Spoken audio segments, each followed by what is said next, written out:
Retrouvez Instant Mag, votre magazine quotidien présenté par Magali Barthès. Raïm Bendaou, bonjour. Bonjour. Vous êtes rabbin de la synagogue Ohel Yaakov dans le quartier Sainte-Marthe à Marseille et vous avez donc participé à une formation sur la pédophilie et les violences conjugales avec les représentants des différents cultes. Le fléau de la pédophilie et celui des violences conjugales, c'est un sujet dont on parle de plus en plus dans l'actualité. Mais est-ce encore un sujet tabou dans les communautés religieuses, quelles qu'elles soient ? Qu'en est-il des violences conjugales ? Qu'en est-il aussi des cas de pédophilie ? Alors, donc j'étais à Paris pour cette formation. Pas convaincu au début, mais je me suis dit je vais y aller, je vais voir. Je me suis rendu compte finalement que même dans mon esprit à moi, il était inconcevable que ça existe dans ma communauté. Donc c'est moi qui parle avec mon prisme à moi, mais que je me suis rendu compte que finalement, il y a un mot que j'ai beaucoup aimé là-bas de la part des formateurs, c'était il faut créer dans votre synagogue un lieu. Israël en plus sur Je vais mettre... Non, j'ai mille excuses. Ouais. Il y a quelque chose qui a été intéressant. Finalement, quand je suis sorti de cette formation, d'abord, je me suis rendu compte que j'étais formé à rien. Voilà. Il faut le savoir, c'est pas en 3 jours qu'on devient capable de gérer ce genre de problème, ni en 1 an, ni en 2 ans. Mais il a été intéressant quand même. J'ai beaucoup aimé libérer la parole. Qu'on puisse savoir quand des gens viennent à la synagogue, c'est pour ça que et je te remercie, et la radio aussi, pour pouvoir intervenir juste après cet événement qui s'est passé à Paris, c'est faisons de nos synagogues un lieu de prière, un lieu d'étude, mais aussi un lieu d'écoute sans jugement et d'urgence. Voilà. Et à un moment, dans la vie d'un être humain, il peut y avoir le psy, il peut y avoir le docteur tout court, mais il peut y avoir aussi l'oreille religieuse qui est capable d'entendre et de faire le pont avec la relation d'un professionnel. Voilà. C'est-à-dire qu'à un moment, il y a des gens qui n'auraient pas la force d'aller voir un psy dans première démarche, mais qui auraient la force de venir un Shabbat, parce que ça m'est arrivé, et qu'après la prière, est-ce que je peux rester avec vous quelques minutes pour parler ? Et c'est vrai qu'après, ça tombe comme une bombe quoi, dans ma tête. J'ai toujours pas géré. Je suis capable de pas porter de jugement et de comprendre que c'est grave. Et puis surtout, j'ai pas honte de le dire, à une époque, il y avait une femme qui était venue en m'expliquant qu'elle avait été violée. Et je lui avais dit, mais pourquoi vous n'avez pas crié à ce moment-là ? Ben, j'ai appris que c'est la plus grosse bêtise en formation, c'est la plus grosse bêtise qu'on n'a pas à dire à une personne qui a été agressée. Parce qu'en vrai... Parce qu'elle est sous le choc. Ben, voilà. Tu vois, déjà, tu savais ce que je savais pas, c'est énorme. C'est déjà qu'elle est sous le choc, et en plus, pas ça, c'est que tu la culpabilises. Ça veut dire que tu lui dis, mais t'aurais dû crier, c'est-à-dire c'est ta faute. Mais moi, je le vois pas comme ça quand je le dis. Je le dis du genre, énerve-toi, fallait te défendre. Et puis, doucement, pendant ces 3 jours, j'ai pas arrêté de poser des questions pour comprendre ce qu'il fallait pas faire, déjà comme erreur, et puis aussi savoir que chacun qui est assis dans une communauté, il a peut-être un passé très lourd, que tu connais pas, il va pas t'en parler, et que des fois certaines réactions de la part de certaines personnes, c'est pas spontané, il y a un vécu derrière qui est compliqué. Voilà, ça m'a apporté encore plus de tolérance. Après, il faut être honnête, à un moment, ça a été organisé par la Grande Mosquée de Paris. C'est le grand rabbin de France qui a envoyé un message à tous les rabbins, donc j'y étais. On pouvait le faire en distanciel ou en présentiel. Il m'a dit, viens en présentiel. Donc, de toute façon, je ne sais pas fonctionner autrement. C'était beaucoup plus interactif. Et à un moment, on n'a pas le choix aujourd'hui en tant que personne représentant une communauté avec un minimum de fidèles, d'être formé à ce genre de choses. Ça, pour moi, c'est essentiel. Alors, il n'y a pas que la pédophilie, on a été formé à la pédophilie, à la violence conjugale. Voilà, par exemple, j'ai appris je vais vite rentrer dans le vif du sujet parce que ça m'importe. J'ai appris Oui, voilà. Est-ce que vous avez été formé à détecter les signaux d'alerte qui pourraient se dégager de victimes qui n'oseraient pas parler? Vous avez parlé de cette femme qui s'était confiée, mais il y en a d'autres qui ne parlent pas. Aujourd'hui, je pourrais pas dire. On m'a donné des pistes de réflexion, des pistes de travail, mais je ne sais pas si je serais. Je sais pas. On m'a donné quelques trucs qui sont hyper intéressants. Par exemple, j'ai appris en violence conjugale que quand le mari, pour rentrer dans la majorité des cas, il existe des femmes qui frappent leur mari, mais bon, quand le mari décide d'être violent avec son épouse, j'avais l'habitude de recevoir les deux. Et là-bas, la psy, elle m'a dit non, si vous recevez les deux, vous les recevez les deux au même niveau. Elle m'a dit la femme n'a pas à être entendue, c'est le mari qui a fait cette erreur. Et moi, je tenais un débat avec elle, pour être très honnête, en lui disant oui, mais des fois, c'est peut-être la femme qui provoque à un moment. Elle m'a dit oui, mais quand on arrive aux mains, c'est pas normal. Donc ça, je l'ai intégré maintenant. À un moment, donc toute violence dans un couple, j'entends pas le couple, j'entends le mari, s'il veut. Il y a une morale qui est faite. Là, je pense que le rabbin, il a de son devoir d'être moraliste là-dessus. Peut-être aussi entendre les deux séparément et les deux ensemble. Sur une violence conjugale, les deux ensemble, alors, pas s'adresser sur la violence, s'adresser sur peut-être de manière générale dans le couple, mais sur l'acte, les mettre au même niveau, ça voudrait dire que les deux sont pareils.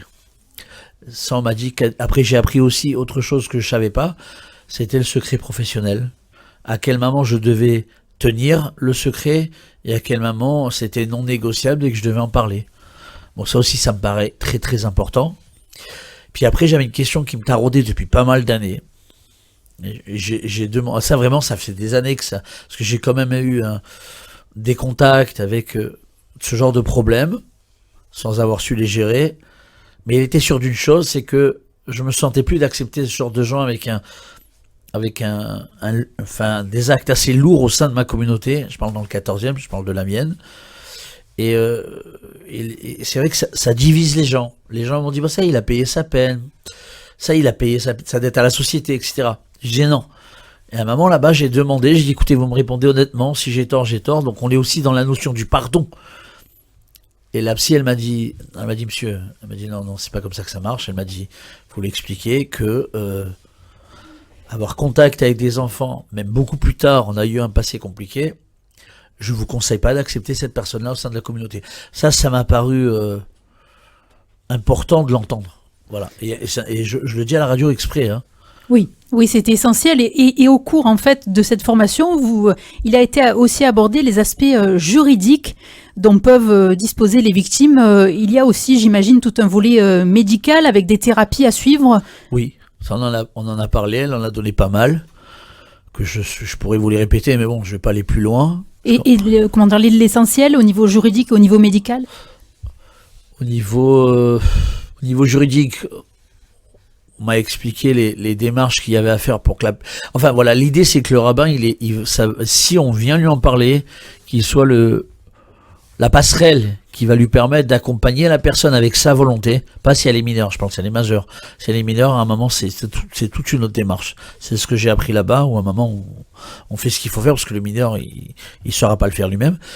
Si la personne est majeure, l'emmener dans des démarches, dans des associations, qu'elle arrive à sortir ce qu'elle vit, l'emmener chez un professionnel, s'il y a un traitement, et surtout l'aspect, lui donner les gens qui sont capables de défendre ce genre de violence.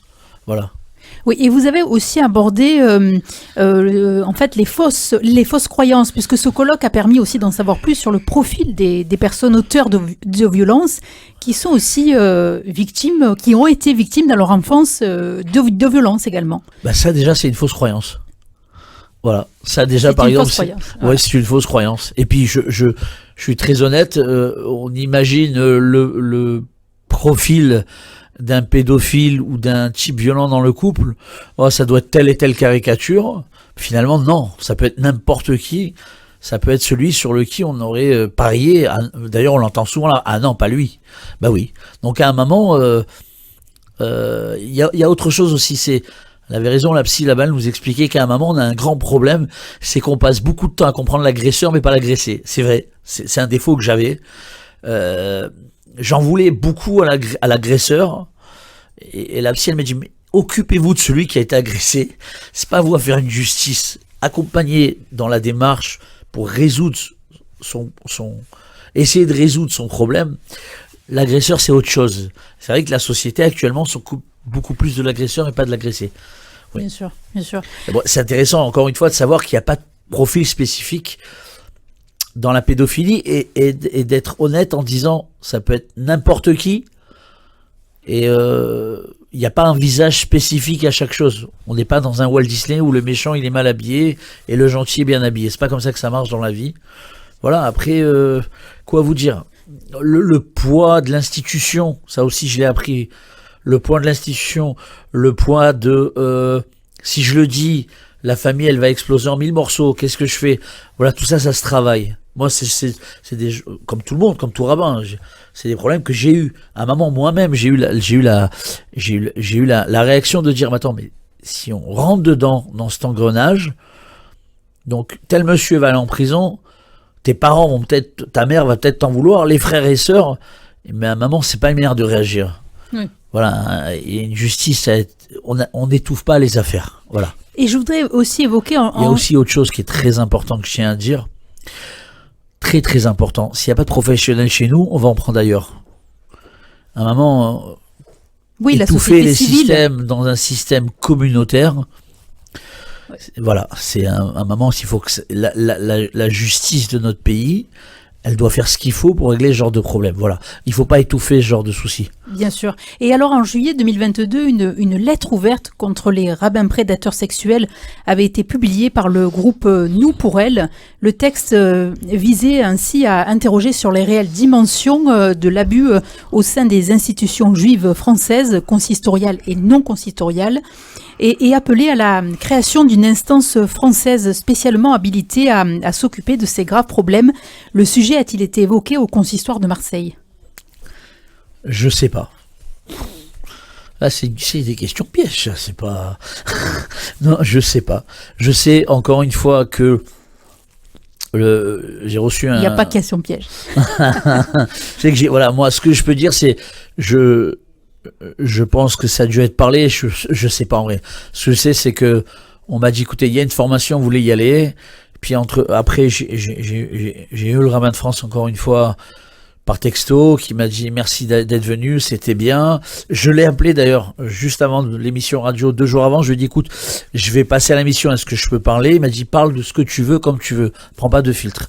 Donc vraiment, c'est, en tout cas, de sa part à lui, c'est quelqu'un qui est dans le faut que ça avance. Voilà. Bien sûr, il y a une évolution, il faut aussi le saluer. Oui, c'est important parce qu'à un moment, c'est vrai qu'une histoire dans une communauté avec une personne peut détruire toute une ambiance communautaire. Le problème, c'est qu'on n'est pas dans le monde du sacrifice. On peut pas laisser un enfant souffrir. C'est pas ça, il y a la répétition de la souffrance à un moment. Ça aussi, on en a parlé. C'est-à-dire à un moment, il y a quelqu'un qui vient te voir en disant j'ai été agressé et je serai encore agressé. Je fais quoi? À un moment, on peut pas dire écoute, laisse-moi le temps de réfléchir. On a une responsabilité. Hein, voilà. Si je peux me permettre, à un moment, nous les rabbins, quand on était formés dans le monde rabbinique, c'était prière, études, dispenser des cours, répondre à quelques questions un peu compliquées du genre monsieur le rabbin, je me sens pas, est-ce que je peux avorter? Alors là, on cherche, on appelle, etc. Et on nous a jamais préparé au jamais. Ah, on va venir vous voir en disant j'ai été abusé, on va venir vous voir en disant je me drogue, on va venir vous voir en disant mon mari me bat. C'est des choses auxquelles on n'a jamais été préparé. C'est une erreur. Donc c'est pour ça que je pense que le Grand Rabbin de France a voulu mettre cette formation en place et j'espère qu'il y en aura d'autres. Et j'ai même envie, la première chose que j'ai eue comme réflexion en sortant de cette formation, c'est il faut la refaire à Marseille. Il faut créer à Marseille cette dynamique de prendre conscience que ça existe. Voilà. Et je signale également au niveau communautaire, parce qu'on n'a plus beaucoup de temps, il y a aussi quelque chose qui a été fait en fait au niveau de l'habitat de transition pour les victimes de violences conjugales par le FSJU. Super. Voilà. Donc, merci beaucoup Raïm Bendaou au sujet donc de cette formation que vous avez suivie à la Grande Mosquée de Paris sur la pédophilie et les violences conjugales. Merci à vous. Au revoir. Retrouvez Instant Mag, votre magazine quotidien présenté par Magali Barthès.